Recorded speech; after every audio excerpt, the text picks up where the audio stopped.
maybe get some footage of everyone walking around later because it is amazing. I think people are really excited. People are excited about data. San Francisco is lava red, so that's pretty cool. I'm Joe Reis. Carly Taylor.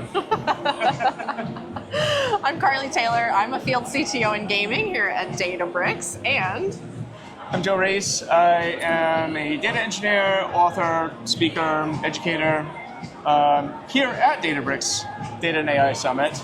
You're the chief nerd also. I'm chief nerd, yes. Yeah, yes. So I'd say that data in gaming is becoming more and more important. It used to be treated almost like a second-class citizen.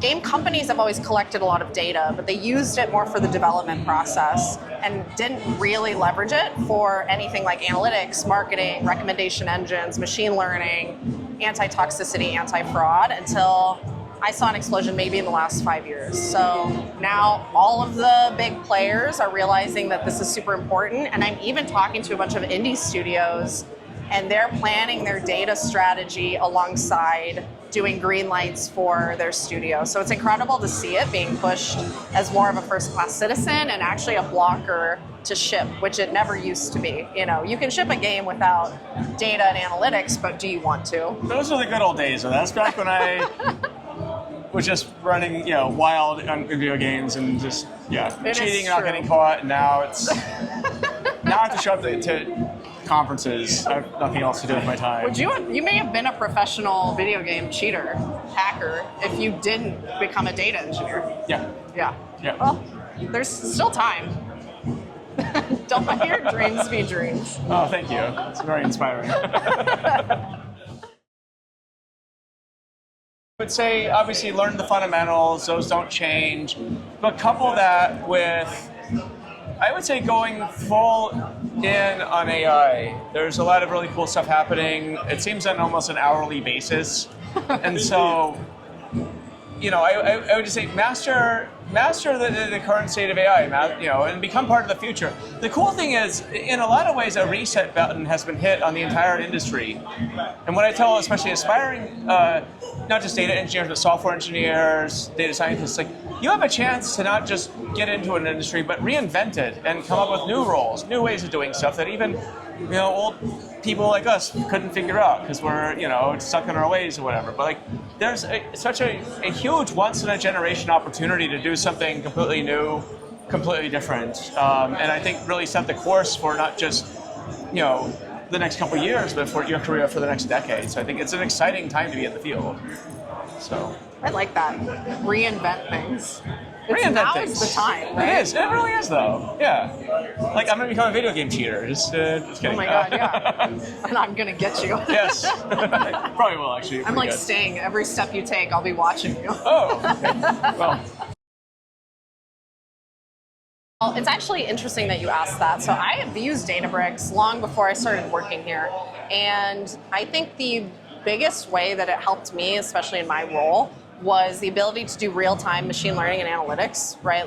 Having that data almost as soon as it left the game server, being able to make recommendations with it, being able to find cheating and toxicity, right? Those are things that you can't really delay. And then being able to take in all of our data. So we have obviously a massive amount of structured data, but we had a ton of unstructured data too. Logs, crash files from the servers, logs from things like the kernel drivers. They put out these massive logs, and being able to put those somewhere, parse them later, deal with them, was so powerful. And back in the day, to do any of that, you would have had to probably use 10 different products stitched together. And for us, it was I had a team of machine learning engineers, I had data scientists, I had business analysts. They were all in the same tool together, which was really powerful because they could share code and best practices.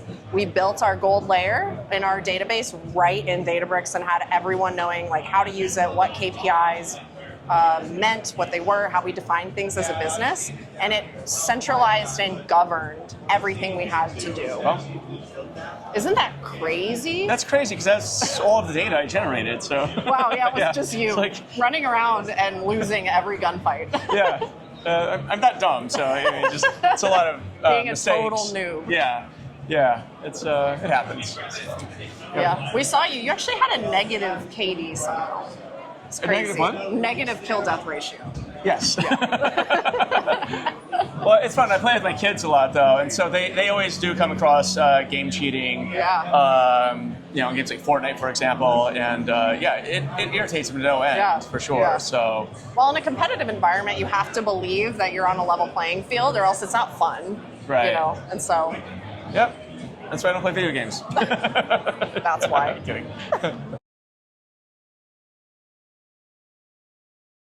Anything and everything you can think of, you need to bring to your arsenal to catch cheaters. So we're talking real-time machine learning, analytics and heuristics on the game server for like ultra real-time, and then you're using things like a kernel driver to try to inspect what people are actually doing on their PC and if they're injecting nefarious code into the game or exfiltrating data that they shouldn't have.